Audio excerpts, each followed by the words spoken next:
जानते हैं कि एक हेल्दी और हैप्पी लाइफ जीना सबके लिए पॉसिबल है, बस ज़रूरत है तो कुछ सिंपल और इम्पॉर्टेंट बातों पर ध्यान देने की। नमस्कार, मेरा नाम है डॉक्टर एकता और आज मैं आपके साथ योग के 4 पिलर्स के बारे में बात करने जा रही हूँ, जो है आहार, दैट इज़ डाइट, विहार, दैट इज़ स्लीप, आचार, that is healthy daily routine, and विचार, द वे ऑफ थिंकिंग। ये वो 4 पिलर्स हैं जिन पर योग की नींव टिकी है और इसके साथ साथ ये पिलर्स हमें योगिक लाइफ फॉलो करने में भी हेल्प करते हैं। तो आइए सबसे पहले बात करते हैं आहार की। आहार यानी कि डाइट, फूड या फिर न्यूट्रिशन। आम भाषा में जब भी हम डाइट की बात करते हैं तो हम डाइट को फिजिकल बॉडी के साथ ही रिलेट करते हैं, जबकि योग में ये कहा गया है कि आहार का इफेक्ट सिर्फ फिजिकल बॉडी तक ही लिमिटेड नहीं, बल्कि आहार का इफेक्ट हमारे माइंड और हमारे मन पर भी होता है। इसीलिए कहा गया है कि जैसा अन्न वैसा मन। योग में आहार को 3 तरह से क्लासिफाई किया गया है: तामसिक, राजसिक और सात्विक।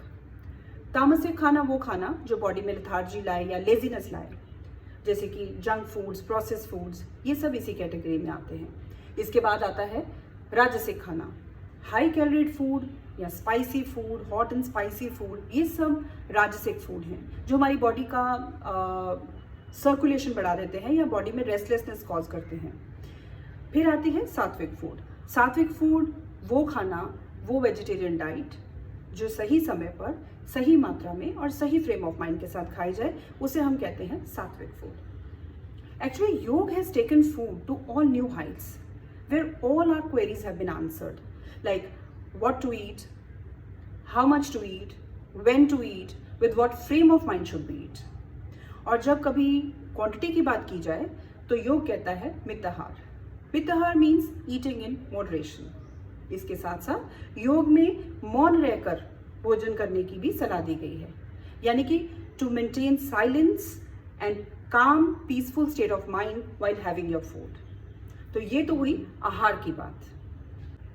अब हम बात करते हैं योग के दूसरे पिलर के बारे में, जो है विहार। विहार is an important aspect of yogic and holistic system from which we understand sleep, conscious relaxation and recreation time.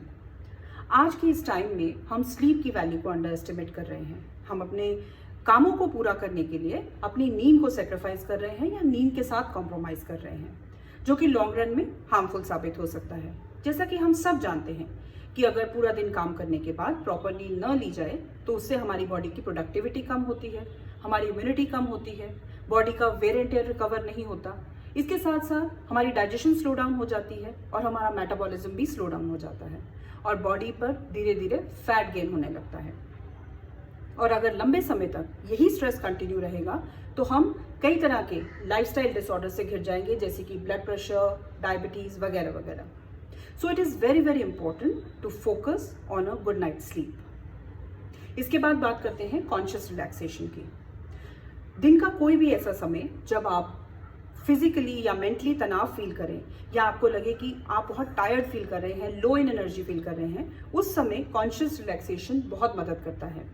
योग में कुछ ऐसे टेक्निक्स दिए गए हैं जैसे कि मकरासन, दृढ़ासन, शवासन, जिनको प्रैक्टिस करने से डेली आप किसी भी समय अपनी बॉडी को कुछ ही मिनटों में वापस चार्ज कर सकते हैं। इससे आप फिजिकली और मेंटली बहुत कम समय में चार्ज हो जाते हैं और अपने काम के लिए रेडी हो जाते हैं। इसके बाद बात करते हैं रिक्रिएशन टाइम की।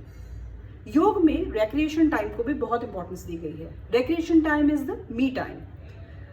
योग में कहा गया है कि दिन भर में कुछ समय हमें ऐसी एक्टिविटीज के लिए निकालना चाहिए जो हमें पसंद हो, जैसे हमारी हॉबीज हो सकती हैं, हमारी फैमिली के साथ टाइम स्पेंड करना हो सकता है, नेचर में टाइम स्पेंड करना हो सकता है, या फिर कुछ पॉजिटिव लोगों के साथ टाइम स्पेंड करना जो आपको मोटिवेट करें, इंस्पायर करें। और इसके साथ साथ आप सत्संग अटेंड कर सकते हैं। ये सारी एक्टिविटीज ना केवल हमारे इमोशंस को चैनलाइज करती हैं बल्कि हमारे मूड को अपलिफ्ट करती हैं। अगर हम रूटीन में ये सब चीज़ों को फॉलो करेंगे तो हम हमेशा एक स्ट्रॉन्ग इमोशनल हेल्थ मेंटेन करके रख सकते हैं। अब आते हैं योग के तीसरे पिलर पर, जिसे हम कहते हैं आचार। ना आचार is a Sanskrit term for a healthy daily routine. अब हम अच्छा खाना खा रहे हैं, नींद भी ले रहे हैं और अपनी हॉबीज़ के लिए भी टाइम निकाल रहे हैं, but it is very important to be disciplined. Disciplined here means to have all these activities on a fixed time. It is very important to have each and every activity on a fixed time because here yoga follows the concept of दिनचर्या from Ayurveda. दिनचर्या का purpose है कि हम अपने body clock को nature के साथ अलाइन कर सकें, जो कि हमारी प्रोडक्टिविटी को बढ़ाएगा और हमें मदद करेगा बहुत सारी न्यू एक्टिविटीज़ को अपनी लाइफ में लाने के लिए. जैसे कि मेरी योगा गुरु हमेशा कहती हैं कि to be healthy and fit you have to flow with nature. और ये सब करने के लिए बहुत ज़रूरी है कि सुबह उठते ही पहले आप अपना दिन प्लान करें. इससे आपकी प्रोडक्टिविटी भी बढ़ेगी और इसके साथ साथ आप दूसरों की लाइफ में भी कंट्रीब्यूट कर सकेंगे. Along with that, very importantly, you will be able to inculcate new good habits and will be able to prioritize self care.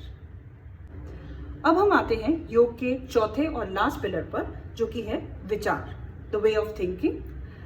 योग says it is very very important to focus और to be aware on the thought process you are having because it is affecting every minute of our life.